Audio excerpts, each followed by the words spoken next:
Welcome back to another episode of the MacRumors Show. Hartley, good afternoon, man. We're no longer at Apple Park, but you know what? It was still a good time. And I can't believe that it's already been a week since WWDC. How have your thoughts? Have you had a chance to kind of absorb everything? Because we recorded the next day, super early in the morning, 8 a.m. And I still don't know that I was able to gather all my thoughts on how I feel. So I wanted to revisit some of the things, and then we're going to also spend a majority of the episode going through a lot of the rumors that were right and some that were wrong. It's kind of like a little report card. But yeah, tell me your thoughts. We go over anything you want of WWDC, but I want to know most specifically about Liquid Design. And, now that you've seen more renderings and had a chance to kind of sit with it, how do you feel? My thoughts on it have not fully sort of crystallized yet. Okay. Because instinctively, when Apple showed off this shiny new thing, I think it's great. And in particular, I like the fact that the design is consistent across platforms. I never quite liked it that the Mac in recent years had its own design language. And I understood the reasons why they did that, but it always kind of bothered me that the Mac had its own distinct set of app icons that was separate to the iPhone. And even interacting with the Apple TV could be quite different to the Apple Watch, just in the way that layouts work. So I really like the idea of a universal design. But okay. Liquid glass is very different. Yes. And sometimes I feel like it maybe goes a little bit too far. Sometimes it's great and it's very playful and feels a lot more modern. But sometimes I do wonder if it goes a little bit too far. So I haven't quite decided yet. What do you think? Yeah, so I think I was overwhelmed by a lot of the newness last week, and I really liked a lot of the stuff that I saw, and I still do. But when it comes to the design, I have very mixed feelings, because at first, when Apple showcased it, I really liked it. Then I saw it in person in a non-controlled setting. Now, I have to reiterate, it is a beta. Things are bound to change. It's not even reiterating that it's a beta because there might be bugs. I don't care about bugs. That's going to happen. This is pre-release stuff. I'm just talking about things could change. Remember, what was it? The Safari toolbar, everyone freaked out, and then it just never saw the light of day, or just not in the same way that it was in the beta, because Apple was like, you know what? Maybe it's not worth proceeding this way. And we might have been wrong and people didn't like it. And so it's just kind of it gets put out into the world. They get a little bit of a kind of like a focus group, because there's reactions immediately and thoughts, and then things get tweaked. So maybe this could change. But initially, what I saw in person in a non-controlled setting, I don't know that I actually really liked it as much. And I think it's just a lot of I think it's mostly just a lock screen for me, is if the wallpaper isn't ideal for the liquid glass, specifically for the notifications, it is pretty hard to read. But then I saw it in a controlled environment. I had some briefings with Apple.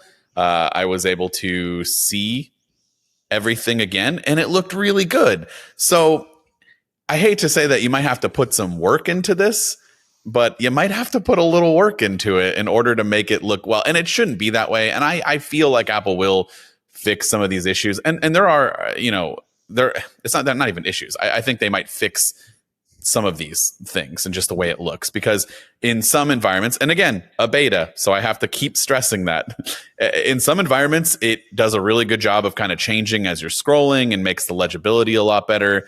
And it works fine. And then again, it's really just notifications for me, where I saw it on the lock screen and I'm like, oh, that doesn't necessarily look correct. And so I'm anticipating changes. But I just wanted to just kind of say that. But when I was really impressed when I saw all the betas in person and all of the features. Everything was great and it looked great. So I just kind of have to I guess I just got to be a little bit more patient until the actual release. Also, how do you feel about the clear icons? Initially I liked it, but subsequently, when I've looked at that, it sort of reminds me of when you put your phone in like grayscale. Mm-hmm. And it doesn't really seem any different to just making your phone display black and white like that. So I'm not the hugest fan of that. And I actually think that for the same reason I was never a particularly big fan of tinted app icons, it eliminates your ability to distinguish between different apps. You know, we associate the Messages app as being green, and the Podcasts app being purple. So the moment that those things are not the case, your ability to identify those apps and jump into them as quickly is somewhat inhibited. I think it's nice, and I'm sure some people will really enjoy that. But personally, I don't think it's for me. And that's the best thing that you just said right there. We don't have to use that. So it's just like the changes that are forced, we can, it's fair to say, oh, I don't like that. I don't know why they changed it. But like the tinting of the icons, which I actually think looks better this go around because it kind of has that glass. It's still like it's the clear, and then you tint the clear, and like I don't know how to describe it, but it just looks better in my opinion this way if you find a good color that works with your wallpaper. But I'm still not a big fan of that. Wasn't really a big fan of it to begin with. It just kind of made things, like you said, hard to find. But if you really want your home screen to have this universal design, and more so than the liquid design, but like your own custom universal design throughout, then that's a good way of doing it. But back to like just the stuff that Apple changed that we can't really fix. There's a lot of new icon looks. They have like this weird like frosted layers to them. I think that's growing on me a little bit. I don't know about you, like the way the icons themselves have changed. I don't know how I feel about some of the redesigned icons, but I don't think I have any strong opinions towards the negative side of that. I think I'm getting used to them a little bit more. But the Finder icon, I've seen some people. There was a meme that was like the Mac Finder icon. All they did was basically switch the colors around, and one of them just said "fire everyone." But I might be on the other side of this. I personally kind of like the new Finder icon. I think it looks more modern. Hey guys, just want to let you know this episode of the MacRumors Show is sponsored by Copilot Money. You know how your fitness tracker like keeps tabs on your steps, or your weather app warns you about when it's going to rain? Well, who's keeping an eye on your money? What app is that for? Well, that's where Copilot Money comes in. It's basically a personal CFO living in your pocket. I've been using Copilot for a little while now, and I actually enjoy checking my finances for once. I used to be that person who would kind of never check my finances because I was afraid of what I might see, but everything is presented in one clean dashboard. Every transaction, every balance, all laid out clearly. No more guessing where my money went this month, and when I say it's clean, I mean it. This is one of the best designed apps I've ever used, especially in the finance department where most of those apps don't look super great. Everything's incredibly easy to use, and I'm not the only one who thinks this way because it was an Apple Design Awards finalist just last year. And what I love is how personal it feels. I can set up my own spending categories, get real-time alerts, and their new savings goal feature is one of my favorites because I can actually watch my vacation fund grow without feeling guilty for spending money on dinner every once in a while. Plus, Copilot is privacy first and totally ad-free. They don't sell your data ever, so this is just a straightforward subscription, which honestly feels refreshing these days. So thank you to Copilot Money for sponsoring this episode. You can get started today at copilot.money, and you get 2 months free by just entering in MacRumors 2 when starting your free trial. Again, you get a 2-month free trial when you use the referral code MacRumors2 today. Thanks, Copilot Money, for sponsoring this episode. I think that my overall takeaway about liquid glass right now is that in some places it looks great, and in some places it doesn't. And so say like, I think in the Maps app, it looks fantastic because the colors that are used in the Maps app blend very well behind these layers of glass. And the way that the card expands from the bottom works extremely well.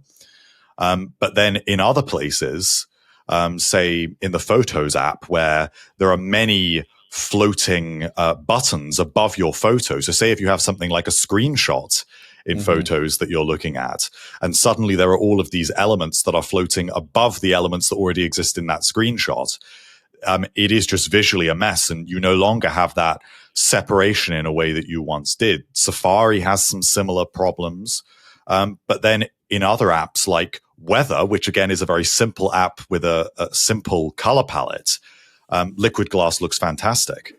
So I think generally the more complicated the app, the less well it works. And sometimes things like the spacing in apps has been significantly increased in some apps. Like I notice, say in the music app now, the separation between lists is considerably bigger, which in some respects is good because you've got bigger touch targets, but it means I can see less on my screen than I saw before.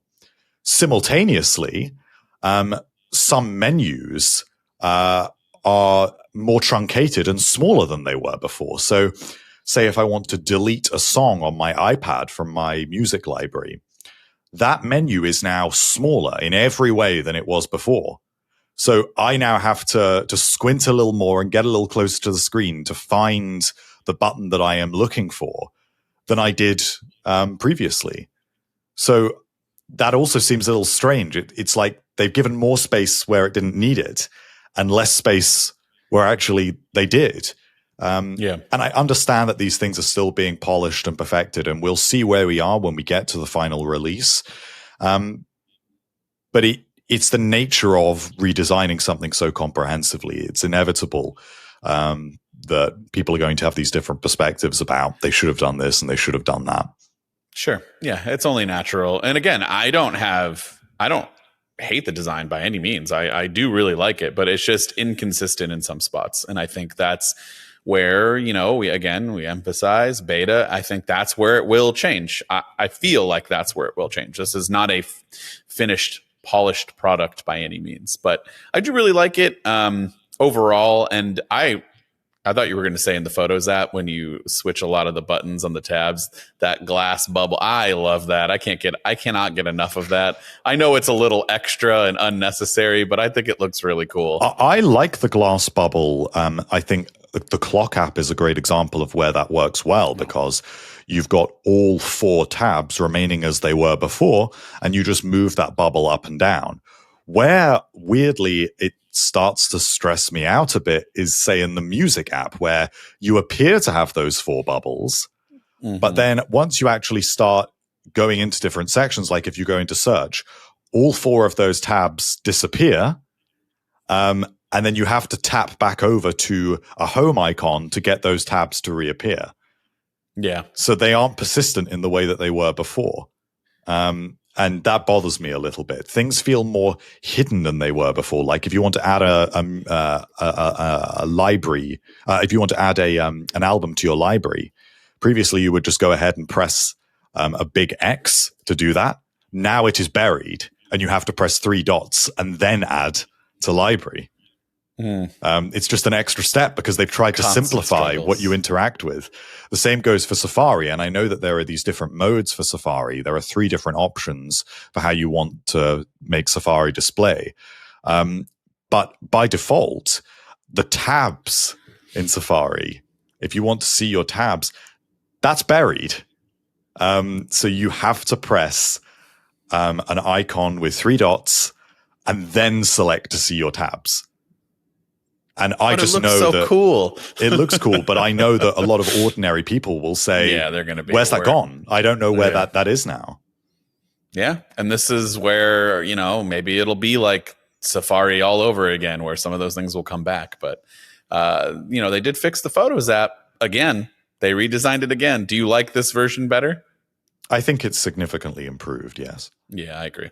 Okay, so let's jump into the report card here. We'll start with who gets an F, or what rumor gets an F, because this one was rumored quite a bit. Like, we talked about it a lot, as if this was going to be something that happened, and it did not. So a Twitter leaker claimed that iOS 26 would enable Stage Manager on phones with a USB-C port. Now, we're not saying this is never going to come. Somebody obviously got information, and it could have been something that Apple was testing, but it maybe is not for right now. So obviously we did not get that, unless we missed it somehow and it's a hidden thing, but it is not there. And Yeah, I mean, were you a little bummed that this feature didn't happen, or were you like, I don't really care? I'm not overly surprised that this didn't happen, because the thing that didn't seem right to me about this rumor is that the standard iPhones are still on USB 2.0. Mm-hmm. So I'm not sure the connection speed would be sufficient to be able to run a fully fledged stage manager on something like the Studio Display. However, I do think it's inevitable that this is going to happen eventually, particularly on the Pro iPhones that do have that faster USB 3 connection. And bearing in mind that the iPad has Thunderbolt, there's nothing stopping Apple in a future iPhone putting a Thunderbolt controller on the iPhone. I mean, it already does in its custom silicon, in its M series chip. So that would be quite easy for it to do for the A series chips for the iPhone, especially the A series Pro chips. And when we have larger iPhones, and we eventually, very soon, in fact, next year, have a foldable iPhone that has a larger display, that probably is going to lead toward having these new multitasking features that we have on the iPad, because there's this very blurred line now between yes, there is. The largest iPhone and the iPad mini, and the iPad mini and the multitasking capabilities of larger iPads. So there's going to be some convergence there. And as such, it seems inevitable that we will get this feature eventually. I could have seen it happening regardless of USB-C not, being capable on those standard iPhones, because I honestly just assumed this would be introduced as a Pro feature right away. Like, that makes sense. I don't know that a lot of people want to do this. And if they do, I could see this being marketed as a Pro feature, get more stuff done, plug into your Studio Display and get more work done on your iPhone because you're already doing a Pro workflow on your iPhone. I guess this is somehow Apple marketing spinning it that way. And then maybe eventually down the road, we could see it as a feature that can be used on the standard iPhones once they get that USB-C port up and running and able to get it to meet the qualifications. But I'm not bummed that it didn't happen. I don't think we needed it right now, but I do think this is something that should and will happen eventually, like you said. So it gets an F because, well, it just frankly did not happen at all. But it's something that we should monitor in the future. Okay, we're jumping to C-. Who gave these grades, by the way? Was this you who wrote this article? This was Joe. No. All right. Shout out, Joe, for your grading scale. I'm going to have him on. We should have him on right now. Call him. See if he'll explain to us the rating scale and how he did this. But all right. So a C-, according to MacRumors.com and Joe. The homeOS. Okay, well, this should get an F personally, because I've gotten called out on so many of our videos when we talked about, last minute homeOS is potentially coming. There was trademark activity, and it could be Apple, and well, that did not happen. So, were you surprised that Apple didn't take all of its like home related tvOS, like lump everything together into this new homeOS? And also, do you even think this is linked to Apple, this trademark that happened? With regards to the second question, absolutely it was. And okay. Apple homeOS is coming. It's basically a fact that is coming in the future. I remember about 2 years ago, I wrote an article for MacRumors because I spotted a job listing on Apple's jobs website that talked about working on homeOS. Okay. And Apple actually name dropped homeOS in its own job listing on its own website. Interesting. And this keeps coming up over the years, this name, homeOS, over and over again with regards to the HomePod and the Apple TV, because the system that the HomePod runs is a version of tvOS. So it seems inevitable that system is going to be renamed eventually as homeOS. And we know that Apple is working on this smart home hub product. That would be the device, presumably, for it to debut with. And that sort of rebranding could circulate around that device. Obviously, that device has been delayed. So maybe if it had come out when expected, then this would have come a little bit sooner. But there is no doubt in my mind that we are going to hear about homeOS probably in the next year. I mean, it'll most certainly be when they launch that product. It would have been a good time to talk about it at WWDC because then obviously you can engage developers in that and get them to view this platform as distinct from tvOS and maybe reinvigorate interest in developing for Apple TV. And presumably this would also enable apps for the HomePod, which is not something that you can do right now. And the idea of creating a voice-only experience for the HomePod could potentially be quite interesting to some developers. And I think that's where we're going. So that would have been a good time to talk about it. But, I mean, they certainly had enough to fill the keynote with. So obviously not this year. Yeah. You think it'll be next year, or will it just kind of come out before WWDC and developers will just kind of have to scramble and do it when it gets dropped? I think that the Smart Home Hub, well, it's not going to be released supposedly now until early next year. That device probably will debut with what they call homeOS, and that will exist alongside tvOS 26 and the HomePod OS 26 as well. And then eventually this will all be consolidated in the 27 cycle, and it will just become homeOS 27. Hey guys, just want to let you know this episode of the MacRumors Show is sponsored by Rula. Let's be real, finding a good therapist, honestly, it feels impossible sometimes. A while back, I was pretty burned out, had lots of stress. I mean, I've got 3 kids and a job that's very demanding, lots of travel, and I knew I needed to talk to someone, but every place I looked either didn't take my insurance or just had a really long wait list. That's why I'm genuinely excited to share Rula with you. Rula makes it so much easier to get mental health care you need and actually uses your insurance to pay for it. Most Rula patients pay only $15 per session. That's real licensed therapy without breaking the bank. What I love about Rula is that they don't just match you with the first therapist who's free. They actually consider your goals, your preferences, and your background so that you can get a curated list of therapists who are a real fit for you. And there's no waiting around, there's no awkward back and forth. Honestly, you can get an appointment as soon as tomorrow if you want to. And Rula sticks with you the whole way to make sure you're getting the care you deserve. Thousands of people are already using Rula to get affordable, high-quality therapy that's actually covered by insurance. So visit rula.com/Mac to get started. After you sign up, you'll be asked how you heard about them, so please support our show and let them know that we sent you. That's rula.com/Mac. rula.com/Mac. You deserve mental health care that works with you, not against your budget. So thanks, Rula, for sponsoring today's episode. That seems fair. All right, Joe. Well, we're going to have to check back on this one next year. We'll see if we'll get a nice flurry of articles at the last second. But where everyone asking me, where's HomeOS? This is what happened. And we'll have to wait until this. I want this thing to come out because it's new, exciting product line. But I'm getting really annoyed now. This is like Vision Pro all over again for me.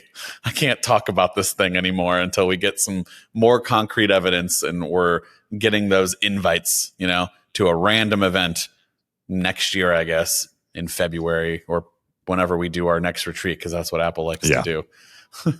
Maybe we should just go on retreats once a month and we'll just get new stuff from Apple once a month. Well, I think that's an ingenious idea. That's great for business. So, all right, moving on to the B category. This person, I think we'll start dropping names now because this is like, good job. We'll give you your flowers. So John Prosser, which personally I would give an A to because everything that we saw Prosser leak kind of looks exactly the way Apple had it. Like, I agree. There is no doubt that Prosser saw live running betas on people's phone or whatever he saw. Those images were absolutely correct. And then he did a very good job of recreating that, or whoever he hired to do that, did an excellent job of recreating it. The only reason why, or he's getting to B, is that the home icons, home screen icons were not round. But I'm pretty sure John was like kind of on the fence about that too. It was very, like weird how that situation happened, where we had rumors that if you were to long press on the app, it would like then change the icon maybe to something a little bit rounder, but like not really. I don't know. Obviously, the icon stayed the same, right? They didn't really change. They look different, but they didn't change in terms of the shape. Are they not a little bit rounder? Just a tiny bit rounder? That's why I'm asking, like, right? Because like no one mentioned or talked about any of this, but like they look different. And I can't tell if that's just the way that they've been redesigned visually, you know, from the like icon artwork itself and the frosted layers and whatever all the other stuff that they add to it in the marketing terms, or is it actually just a little bit rounder? But either way, I would give John an A personally, but I guess Joe's a little hard on John here. So I don't know. What do you think about his reports? Because I mean, he was pretty spot on in my opinion. I think he was incredibly accurate. And one of the things that he pointed out in particular that I would highlight is the redesigned search throughout the system. So now any Apple app at least that has a search function, that is now consistently at the bottom of the screen in this same floating tab bar that sort of transforms with the other icons at the bottom. And John provided us with a first look at that. I mean, it must have been at least a month ago. It's been longer than that, I feel like, right? At least 2 months ago, maybe? I feel like I did a couple of videos on this in April, but either way, it feels like we already knew this for a long time. And then when I saw it, I was a lot less surprised because I was actually more surprised. It was back in January. Yeah, I was going to say it's been a long time since we've seen these like renders, and the renders were so good that like I wasn't surprised when I saw it. I was more surprised that these were pretty identical to what we saw back in January. So that's really good. And then we also got a iPadOS 26 would be more Mac-like string of rumors. One specifically that we would be getting a menu bar, which obviously we did. And the part that was wrong about this was that it would only present itself when it was connected to the Magic Keyboard. And that, of course, is not correct. It's actually not present at all until you swipe down from the top or bring your cursor up to the top, and then it'll bring itself down and you have a menu bar. So obviously we can just kind of jump into the iPadOS stuff. Are you still shocked that it's just so much more Mac-like than ever, basically, starting with that menu bar? I think that it's given us everything we wanted, really. I'm not surprised that Apple's done this. I'm just surprised that it's taken so long. Yeah. And I think the system works near perfectly. In fact, I'm not sure what I would now suggest to the iPad's multitasking to improve it. I think this has given me everything I wanted in at least each specific area that I've criticized, which has included the menu bar, the cursor, and the windowing, and even things like the previous system where you had those three dots in the center of a window, and then you had to tap that to expand this other menu. And just to get rid of all that and just go to classic Mac traffic light style icons, very familiar, very recognizable. It's perfect. Have you had a chance to try it? I have, and it does make my iPad more useful, noticeably. Do you think you can use it for your job now? I think pretty much we're getting there. What more do you still need? I think that ultimately the iPad is just never going to be as useful as a Mac, and a lot of the issue for me, at least, is that I have the 11-inch iPad. Okay. Well, if you plugged it into your studio display or whatever monitor you have, I think that it is totally possible now for me to use my iPad for work. I think that, I suppose what I'm saying is that I would still, given the choice, use a Mac because it's more familiar to me. And it's still not running macOS. I don't want it to run macOS, but macOS is a better platform for getting actual work done. So I'm just happier in that environment. But if I don't have my Mac to hand or my Mac's run out of battery, absolutely now I will be using my iPad without question in a way that just wasn't possible before. Are you surprised that, so when you first run the beta, and I'm guessing this will probably carry its way into the actual release, you get a prompt that says, do you want a full screen app experience? Run your iPad like normal. Do you want these windowed apps version? And I found yesterday in the multitasking and gesturing settings option that there's 3 levels where it's like full screen windows, or the window tiling system, and Stage Manager. I kind of forgot about Stage Manager because this kind of takes precedence basically when you pick between the two. And in the icon in the control center, you actually have to long press on that to go from the windowing section to Stage Manager. So you kind of have to like dig a little deeper to get to Stage Manager, unless you by default just basically get rid of this windowing system and just do Stage Manager and full screen apps. But the good news is, for those of you who are like, oh, I just looked up what it is you're talking about and I absolutely hate this and I want my iPad to be an iPad, well, you can just keep it the way it is and just do the full screen apps. But if you go in that windowing system, all you got to do is just drag one of the corners, the bottom right corner, and you can start rearranging and stuff. And I do think that this is pretty much macOS like for me than ever before. I don't think there's anything that I would need at this point, really. I can't really think of anything. But I'm still kind of in your camp in the sense that, you know, I would probably still pick a Mac just because it's a familiarity thing. Like, there's no reason why I cannot work on there.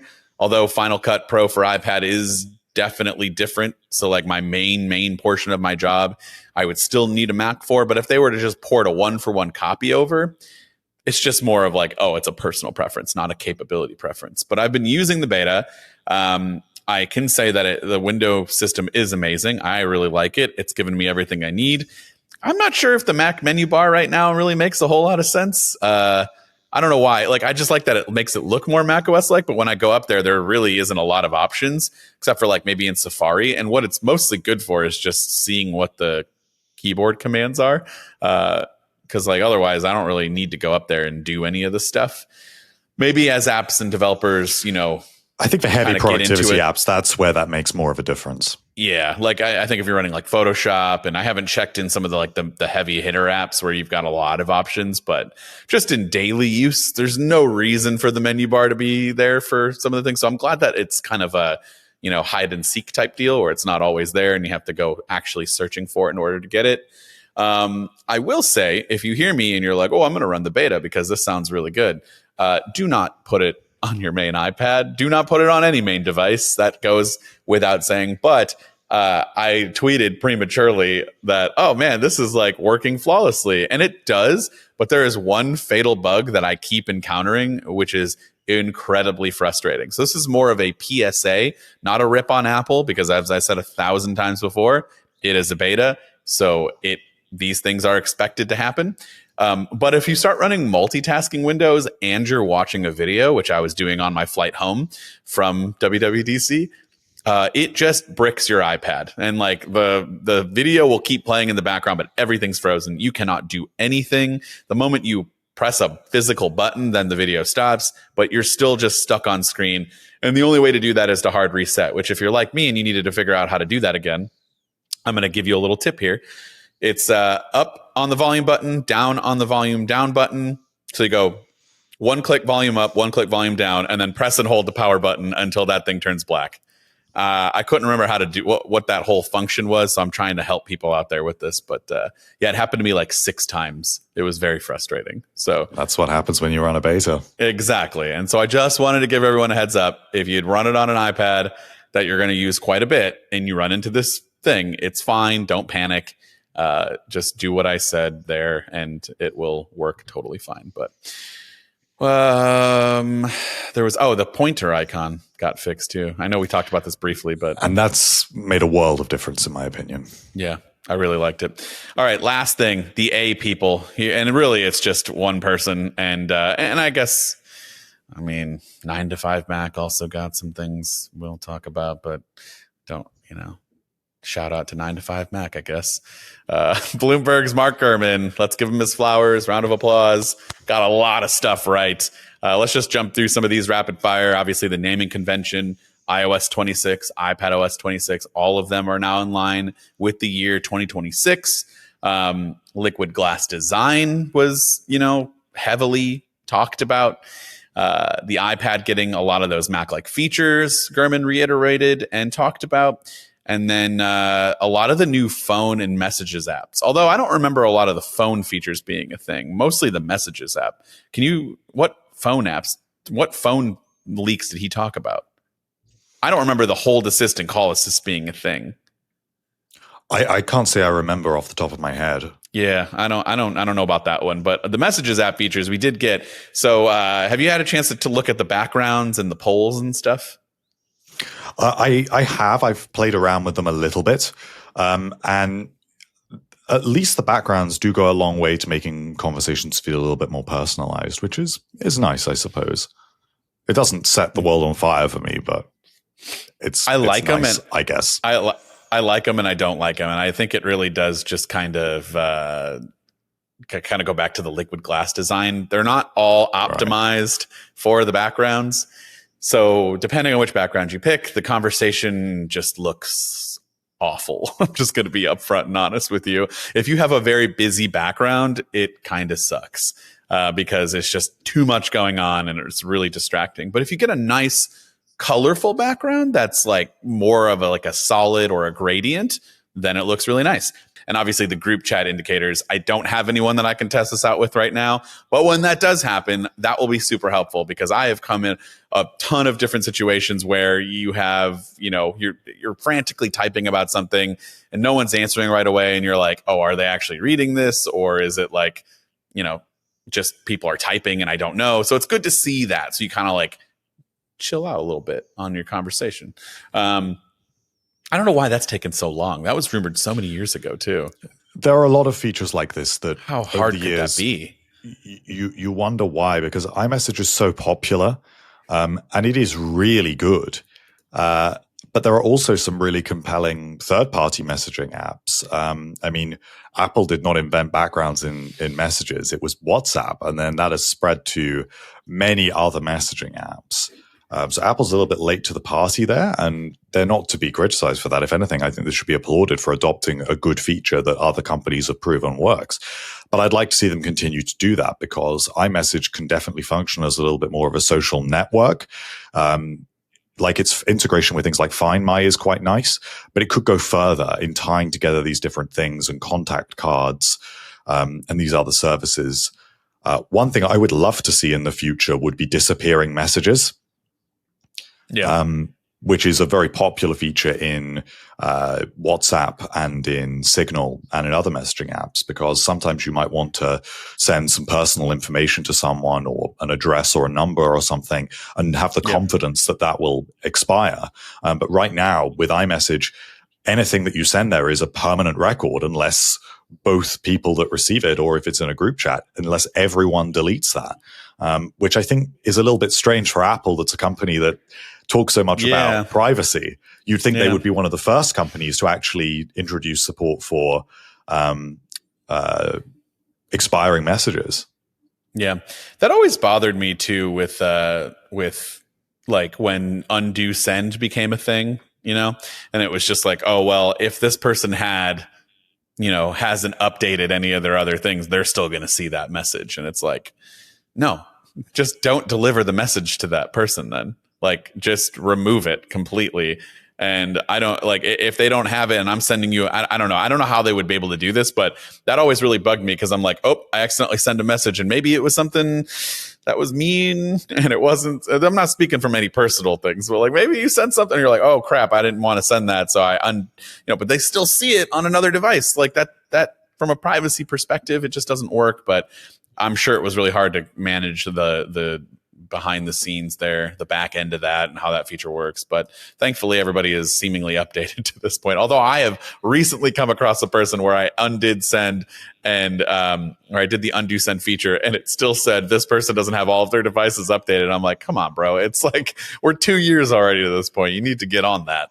It's probably like some random iPad that's sitting in a drawer or something. But another thing that we got was the Games app, and I didn't remember the preview app being a rumor, but I'll take Mark Gurman's word for it and the article here that was rumored beforehand. But I was shocked that the preview app was coming to the iPad, let alone the iPhone. But I'm sure you, as somebody who works in rumors constantly and is in that world 24/7, while I am more on the review product side, you were probably not surprised. But what were your thoughts on getting the preview app? Were you super excited about that one?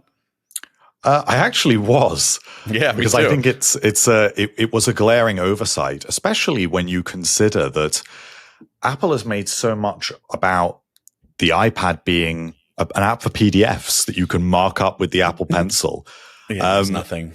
And yet there was no preview app. So if you wanted to work with a big PDF, you were just doing that in the Files app, which didn't really have a dedicated solution for these sorts of things. And the way that Apple's actually done it, which presents it almost like pages or numbers, where it has its own folder in iCloud, just like it does on the Mac, it makes so much more sense. You've got somewhere you can store things, you can open things up from within Preview, and you've got a much more comprehensive set of features.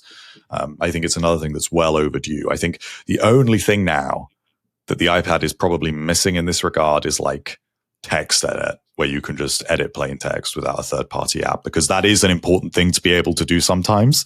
Yeah. Even if you want to, I talked about my enthusiasm for Markdown last week. Mm-hmm. Did you test that on your iPad? Were you so excited?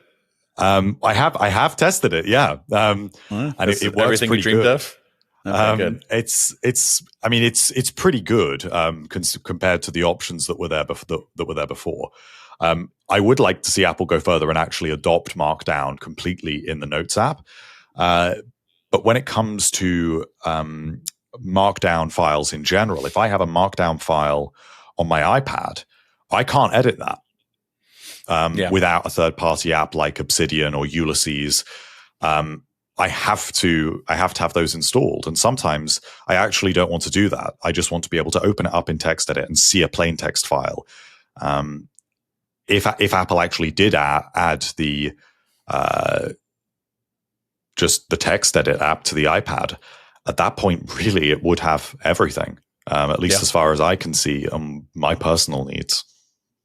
All right. So overall, I would say the leaks, for the most part, they're all, aside from the one that was blatantly wrong, I would say this was a pretty, unfortunate for Apple, but a pretty well leaked WWDC, especially since WWDC doesn't really get a ton of leaks like, the iPhone and everything. So I thought what was leaked was, very accurate for the most part. And then what wasn't leaked was great, because there were still a lot of surprises left. Being in the audience and hearing all the gasps is really great, and what it's all about, in my opinion, which is why I miss live keynotes for everyone, because I want everyone to be able to experience like the crowd reactions, because it does kind of really, unfortunately, it does influence your perception a little bit on some of these features, but it does make it more fun. It's like going to the movie theater. Like watching it with other people, in my opinion, makes these things more fun, but I know that others prefer it the other way. So let us know in the comments down below what you think. I think that this was a pretty good WWDC. Personally, I thought it was one of my favorites in the last 5 years. Hartley, what do you think? I agree. I think it was. We have had some very big announcements. The year before last, we had Vision Pro. Last year, we had Apple Intelligence. Mm-hmm. This year, we've had Liquid Design. We have had a string of pretty good WWDCs. So, and there's no real big complaints from me. Good. That's the way we like to hear it, right? No complaints from either of us, guys. This was a overly positive episode, in my opinion, because while we had some complaints, it's not anything that we're like, oh, the Apple's in trouble. Like, no, they're fine. I think liquid to glass. I think liquid glass will end up being something that is universally accepted. I know at first there are some people that are It'll be unsure refined about some and iterated on. It needs to be. And it will be. And I think that's why it'll be fine. So, all right. Well, let us know in the comments down below, and we'll catch everybody in the next episode.